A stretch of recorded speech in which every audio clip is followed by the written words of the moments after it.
আসসালামু আলাইকুম, hello everyone, this is me Mona from my channel PTS story. চলে আসলাম মাফি এডিকশনের 15 নম্বর পর্ব নিয়ে। তো চলো আর কথা না বাড়িয়ে গল্পটি শুরু করি। গত পর্বে আমরা দেখেছিলাম জঙ্কুক থেকে শাস্তি দেওয়ার জন্য বেসমেন্টে আটকে রেখেছিল, কিন্তু জঙ্কুক যখন তেকে সেখান থেকে আনতে যায় তখন গিয়ে দেখে তে সেন্সলেস হয়ে পড়ে আছে। তো চলো দেখি এখন গল্পে কি হচ্ছে। তেকে সেন্সলেস অবস্থায় দেখে জঙ্কুকের পায়ের নিচ থেকে মাটি সরে যায়।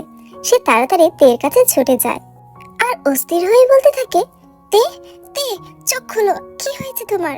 তে বিয়ার, আমাকে এভাবে ভয় দেখিও না, চোখ খুলো প্লিজ। তেকে অনেক ডাকার পরেও তে চোখ খুলছে না দেখে জঙ্কুক ভয় পেয়ে যায়। সে তেকে কুলি করে নিয়ে এসে নিজের বিছানায় শুইয়ে দেয় আর ডাক্তারকে খবর দেয়, বেবি ডল চোখ খুলো প্লিজ, তোমাকে ছাড়া আমি বাঁচতে পারবো না। জঙ্কুক ফোন করায় তার ডাক্তার কাজিন বাসায় আসে, তার সাথে সুগাও এসেছে। জেহুব দেখে দেখে বলে, জঙ্কুক, সুগা, তোরা বাইরে যা, আমাকে চেক আপ করতে দে। কেন বাইরে যেতে হবে কেন? আমি থাকি, আমার সামনেই চেক আপ করো। সুগা, আমি ওর সাথে তর্ক করতে চাই না, তুই ওকে নিয়ে বাইরে যা, আমার কাজটা আমাকে করতে দে। জেহুবের কথায় জঙ্কুক রেগে যাচ্ছে দেখে সুগা বলল, রাগ পরে করিস, এখন সবার আগে তেমের চিকিৎসা প্রয়োজন, চল এখান থেকে। জঙ্কুক কোনো কথা শুনতে রাজি না, কিন্তু সুগা অনেক বুঝ দিয়ে এক প্রকার জোর করে জঙ্কুককে বাইরে নিয়ে গেল। জঙ্কুক প্রচন্ড রেগে আছে। সুগা তাকে বিভিন্নভাবে সান্ত্বনা দিচ্ছে, তুই একটু শান্ত হ প্লিজ, জেহুবকে ওর কাজটা করতে দে। কিভাবে শান্ত হব আমি? তেকে ছাড়া আমি বাঁচতে পারবো না, বুঝেছিস? বলেই জঙ্কুক পাশে থাকা কাছের টেবিলে জোরে আঘাত করলো, সাথে সাথে হাত কেটে ফিনকি দিয়ে রক্ত বের হয়ে আসলো। জঙ্কুক, তুই কি পাগল হয়ে গেছিস? কি করলি এটা? আমি ওকে ছাড়বো না। কাকে ছাড়বি না? একবার শুধু সুস্থ হতে দে। তুই এখনো মেয়েটার উপর রাগ দেখাচ্ছিস? ওর সাহস হয় কি করে? সেন্সলেস হয়ে যাওয়ার মধ্যে সাহসের কি দেখলি? তুই যদি ওকে আটকে না রাখতি তাহলে এসব কিছুই হতো না। না, ও যদি পালানোর চেষ্টা না করতো তাহলে এসব কিছুই হতো না। আমি ওকে বোঝাবো আমার কথা অমান্য করার শাস্তি কত ভয়ানক হতে পারে। তুই কি দিয়ে তৈরি কে জানে। যাই হোক চল, হাত থেকে রক্ত পড়ছে, পড়তে দে, তা না হলে রক্ত ঠান্ডা হবে না। সুগা অনেক চেষ্টায় জঙ্কুককে নিয়ে গিয়ে হাতে ব্যান্ডেজ করে দিল। সুগা আর জঙ্কুক তের ঘরের বাইরে অপেক্ষা করছিল। কিছুক্ষণ পর জেহুব আসলো, সাথে সাথে জঙ্কুক গিয়ে প্রশ্ন করলো, কি হয়েছে ওর? জেহুব চিন্তিত গলায় বলল, ভয় পেয়ে জ্ঞান হারিয়ে ফেলেছিল, এখন জ্ঞান ফিরেছে। তার মানে কিছু হয়নি, শুধু জ্ঞান হারিয়ে ফেলেছিল, তাই তো? না। আরে আরে জঙ্কুক, কোথায় যাচ্ছিস? কথাটা পুরোটা শুনবি তো? জঙ্কুক শুনল না, সে তের ঘরে গিয়ে ঠাস করে দরজা লাগিয়ে দিল। জঙ্কুক, কি করছিস? দরজা খোল। ঘরের ভিতর থেকে জঙ্কুক উত্তর দিল, সুগা, আমাকে রাগাস না, জেহুবকে নিয়ে এখান থেকে যা। জঙ্কুক, তুই মাথা ঠান্ডা কর। মাথা ঠান্ডা আছে, তোরা যা। তার আগে তুই কথা দে মেয়েটার উপর আর কোনো টর্চার করবি না, তাহলে আমরা চলে যাব।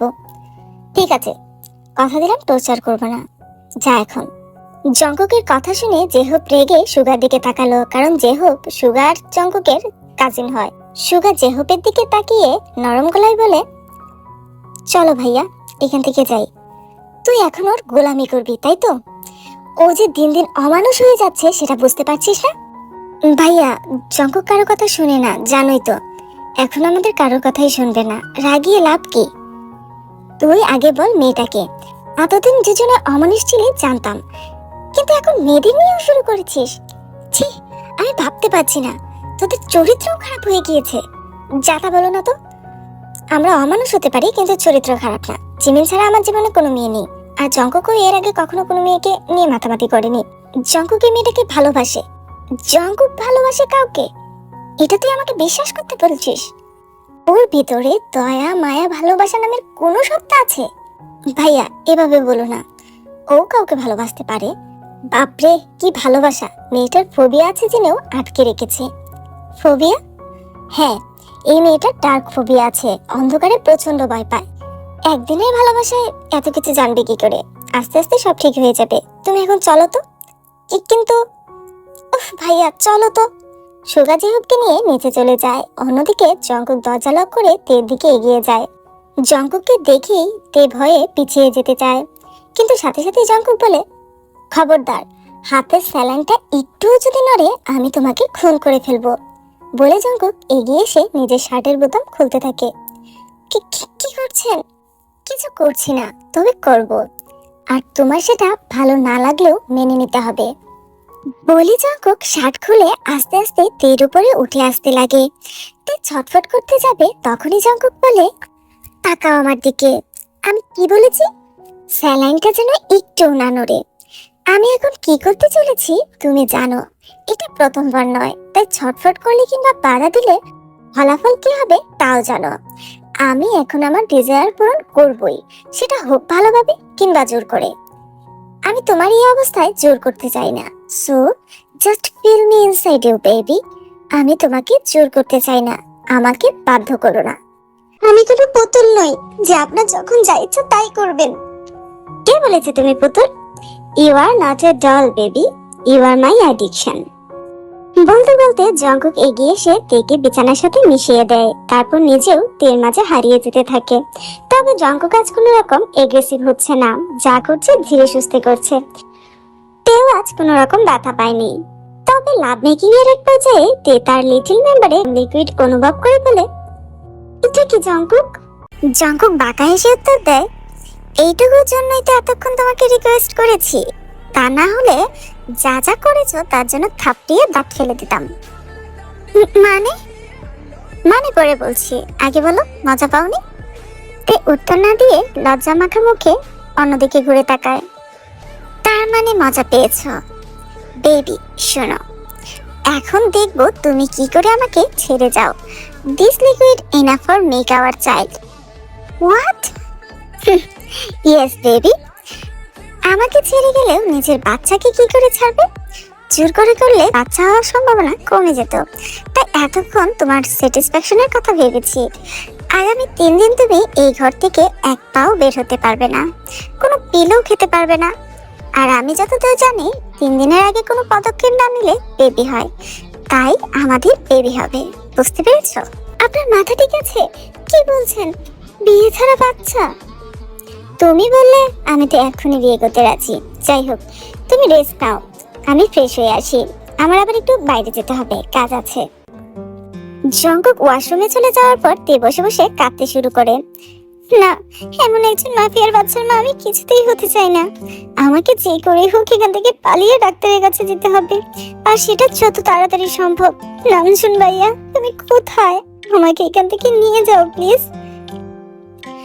জঙ্কুক ফ্রেশ হয়ে এসে দেখে তে কাঁদছে। দেখি মেজাজটা গরম হয়ে যায় তার। কি ব্যাপার? কে মরেছে? মরা কান্না জুড়েছো কেন? আমি আপনার বাচ্চার মা হতে চাই না, কিছুতেই না। ইনফ্যাক্ট আমি এখন মা হতেই চাই না। আমার নিজের কিছু স্বপ্ন আছে, আমাকে যেতে দিন। এত জুলুম করবেন না প্লিজ। কথাটা বলতে দেরি হলেও জঙ্কুকের থাপ্পড় মারতে দেরি হলো না। তের গালে থাপ্পড়ের দাগ পড়ে গিয়েছে, কিন্তু জঙ্কুক তাতে বিন্দুমাত্র দৃষ্টি না দিয়ে বলল, তোমাকে লাস্ট বারের মতো বলছি তে, আমাকে রাগিও না। তোমার জীবনে এখন থেকে সেটাই হবে যেটা আমি বলবো। আমার কথার অবাধ্য হলে এইভাবেই প্রতিদিন মার খেতে হবে, বুঝেছো তুমি? বলি জঙ্কুক বাইরে চলে গেল আর গার্ডদের বলল, ম্যাডামের দিকে নজর রাখবে, কিছুতেই যেন ঘর থেকে বের না হতে পারে, ঠিক আছে? আর জেনি, তেকে জিজ্ঞেস করবে রাতে কি খেতে চায়। ও যাই খেতে চায় সেটাই অ্যারেঞ্জ করে দিবে, ঠিক আছে? আমার একটু কাজ আছে, ফিরতে দেরি হবে। ততক্ষণ তের দিকে খেয়াল রাখবে, ওর যেন কোনো অসুবিধা না হয়। আর একটা কথা, তোমরা সবাই কান খুলে শুনে নাও। আজ যদি তে কোনোভাবে পালায় তাহলে তার দায় তোমাদের থাকবে, আর আজকেই তোমাদের শেষ দিন হবে, কথাটা মনে রেখো। বলে জঙ্কুক বাইরে চলে যায়। জঙ্কুক চলে যাওয়ার পর তে বসে বসে ভাবছিল কি করে এখান থেকে বের হওয়া যায়। বেশ অনেকক্ষণ পর তে হঠাৎ সুগার গলা শুনতে পায়। দরজার ওপাশ থেকে সুগা গার্ডকে জিজ্ঞেস করছে, জঙ্কুক রুমে আছে? জি না স্যার, বস একটু আগে বাইরে গিয়েছে। ওহ আচ্ছা, ঠিক আছে। বলে যে সুগা বের হতে যাবে তখনই পিছন থেকে দরজা খুলে তে বলে উঠে, ইয়ঙ্গি হায়ুং। সুগা কিছুটা অবাক হয়ে তাকায়। সে বুঝতে পারে না তেয়ুং কি করে তার আসল নাম জানলো। সে বেশ অবাক হয়েই বলে, আমাকে বলছেন? আপনার সাথে একটু কথা বলা যাবে? আমার সাথে? কি কথা? তে গার্ডের দিকে তাকিয়ে একবার দেখে নিয়ে বলে, একটু ঘরে আসুন না প্লিজ। তে গার্ডের সামনে কিছু বলতে পারছিল না, তাই সুগাকে রিকোয়েস্ট করে নিজের ঘরে নিয়ে যায়। সুগা ঘরে যেতেই তে কেঁদে ফেলে। সুগা বুঝতে পারে তে তার কাছে সাহায্য চাইবে, তাই আগেই বলে, দেখুন জঙ্কুক শুধু আমার বস নয়, ও আমার কাজিন, তাই ওর সিদ্ধান্তই আমার সিদ্ধান্ত। আমি আপনাকে কোনো রকম সাহায্য করতে পারবো না, তাই আমার সামনে কান্নাকাটি করে কোনো লাভ নেই। আমি আপনার জন্য নিজের ভাইয়ের বিরুদ্ধে কিছুতেই যেতে পারবো না। আমার জন্য না হোক, জিমিনের জন্যও পারবেন না। জিমিনের নাম শুনে সুগা পুরাই অবাক হয়ে যায়, তবে তেকে সেটা না বুঝতে দিয়ে বলে, মানে কি কি বলতে চাইছেন? সুগা হায়ুম, তুমি আমায় চিনতে পারছো না? চিনতে পারবো মানে? আমি তে। তে? কোন তে? জিমিনের বেস্ট ফ্রেন্ড কিম তেয়ুং। কথাটা বলতে সুগা যেন থ হয়ে যায়, কথা বলার ভাষা হারিয়ে ফেলেছে সে। ফোনে তোমার সাথে কত কথা হয়েছে, কিন্তু দেখা করার সুযোগ হয়নি। ভাগ্যের দোষে আজ এমন একটা সিচুয়েশনে তোমার সাথে দেখা হবে কখনো ভাবতেও পারিনি। সুগা কি বলবে বুঝতে পারছে না। এই দুনিয়ায় যে দুজন মানুষ জিমিনের প্রিয়, তার মধ্যে একজন সুগা, অন্যজন তে। আর সেই দুজন মানুষ কিনা একে অপরের সামনে বিপক্ষ দল হিসেবে দাঁড়িয়ে আছে, ভাবতেই খারাপ লাগছে সুগার। কি ব্যাপার হায়ুম, কিছু বলছো না কেন? তুমি আমায় সাহায্য করবে না? প্লিজ একটু সাহায্য করো, তুমি ছাড়া এখানে আমাকে সাহায্য করার আর কেউ নেই। তে, তোমাকে আমার কি বলা উচিত আমি জানি না। তুমি জিমিনের সবচাইতে কাছের মানুষ, সেই হিসেবে তুমি আমার ছোট বোনের মতো। আমার উচিত জান দিয়ে তোমাকে সাহায্য করা, কিন্তু তুমি এমন একটা ব্যাপারে আমার সাহায্য চাইছো যেখানে আমি কিছুই করতে পারবো না। কেন? কেন পারবে না?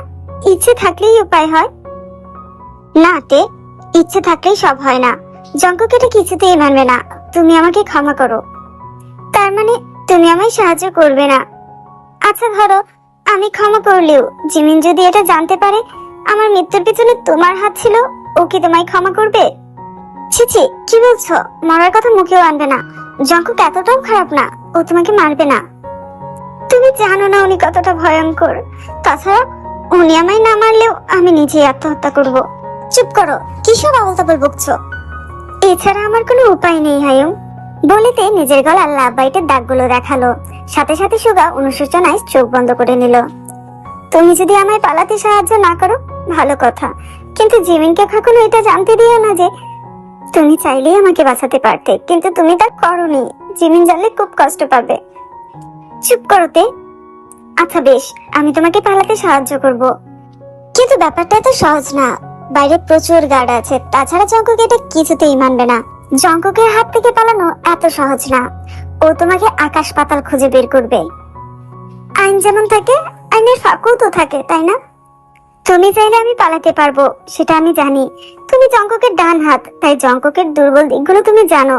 কোন ফাঁকে বের হওয়া যাবে সেটা তোমার চেয়ে ভালো আর কেউ জানে না। আমাকে শুধু একবার বাসায় ফিরে যাওয়ার সুযোগ দাও, বাকিটা আমি ম্যানেজ করে নেব। ভাইয়া, আমি কারোর হাতের পুতুল হয়ে থাকতে চাই না। এভাবে বলো না তে, তুমি আমার বোনের মতো, তোমাকে সাহায্য করা আমার দায়িত্ব। বেশ, তুমি থাকো, আমি সবকিছু রেডি করে আসছি। সবকিছু রেডি করতে একটু সময় লাগবে। এখন তুমি আমার একমাত্র ভরসা। অপেক্ষায় থাকবো ভাইয়া। সুগা আর কোনো উত্তর না দিয়ে চলে যায়। বেশ অনেকক্ষণ পর সুগা এসে তেকে নিয়ে যায়। সুগা ড্রাইভ করছে, তে জানে না সুগা তাকে কোথায় নিয়ে যাচ্ছে, তবু চুপচাপ যাচ্ছে, কারণ এখন সুগাই তার একমাত্র ভরসা। দেখতে দেখতে গাড়ি গিয়ে থামলো একটি বাংলোর সামনে। গাড়ি থামিয়ে সুগা গাড়ির দরজা খুলে দিয়ে তের দিকে তাকায় আর নরম গলায় বলে, তে, একটা রিকোয়েস্ট করব। এভাবে বলছো কেন ভাইয়া? কি বলবে বলো না। আমি সচরাচর কাউকে রিকোয়েস্ট করি না, কিন্তু আজ করছি। তুমি আমাকে কথা দাও, তুমি কোনোদিন জিমিনকে আমার আসল পরিচয় জানাবে না। আসলে জিমিনের বাবাকে মাফিয়ারা মেরে ফেলেছিল, তারপর থেকে জিমিন মাফিয়াদের ঘৃণা করে। আমি একজন মাফিয়া জানলে জিমিন সহ্য করতে পারবে না, ও আমাকে ছেড়ে চলে যাবে। তুমি আজ আমার যে উপকার করলে আমি কোনোদিনই সেটা ভুলবো না ভাইয়া। চিন্তা করো না, আমি কখনো জিমিনকে তোমার ব্যাপারে বলবো না। ধন্যবাদ। যাই হোক, এখন ভিতরে যাও, হাতে সময় নেই। ভিতরে যাব? কিন্তু ভাইয়া, এটা কার বাড়ি? আমরা এখানে এসেছি কেন? আমি নিজের বাসায় যেতে চাই ভাইয়া। বোকার মতো কথা বলো না তে। জঙ্কুক যখন জানতে পারবে তুমি পালিয়েছিল, ও সবার প্রথম তোমার বাসাতেই খোঁজ করবে, তারপর স্টেশন আর এয়ারপোর্ট গুলোতে খুঁজবে। তুমি পালাতে পারবে না, তাই এখানে নিয়ে এসেছি। এটা আমার বাংলো, ও আমার বাংলোতে তোমাকে খুঁজতে আসবে না। তাই কিছুদিন এখানে থাকো, তারপর নামজনের সাথে যোগাযোগ করে দেশের বাইরে চলে যেও। এই দেশে থাকা তোমার পক্ষে সম্ভব না, জঙ্কুক তোমাকে পেতে পুরো এলাকায় আগুন জ্বালাতেও দ্বিতীয়বার ভাববে না। ভাইয়া, তোমার এই ঋণ আমি কোনোদিন ভুলবো না। হয়েছে হয়েছে, এবার গাড়ি থেকে নামো আর ঘরের ভিতরে যাও। বেডরুমে একটা ফোন আছে, তাতে নামজনের নাম্বারটাও সেভ করা আছে। তুমি কল করে ওকে সবকিছু জানাও। যাও বোন। ঠিক আছে ভাইয়া, যাচ্ছি। আর একটা কথা, তুমি সাবধানে থেকো প্লিজ। আমি এর আগে পালানোর চেষ্টা করেছিলাম যখন, তখন একজনকে জীবন দিতে হয়েছে। এবার যদি জানতে পারে তুমি আমাকে সাহায্য করেছো। চিন্তা করো না, জঙ্গককে তুমি যতটা খারাপ ভাবছো ও ততটা খারাপ নয়। ও যাদের ভালোবাসে তাদের জীবন দিয়ে ভালোবাসে। যত যাই হয়ে যাক, জঙ্গক আমার কোনো ক্ষতি করবে না। তুমি সাবধানে থেকো, আমি এখন যাই।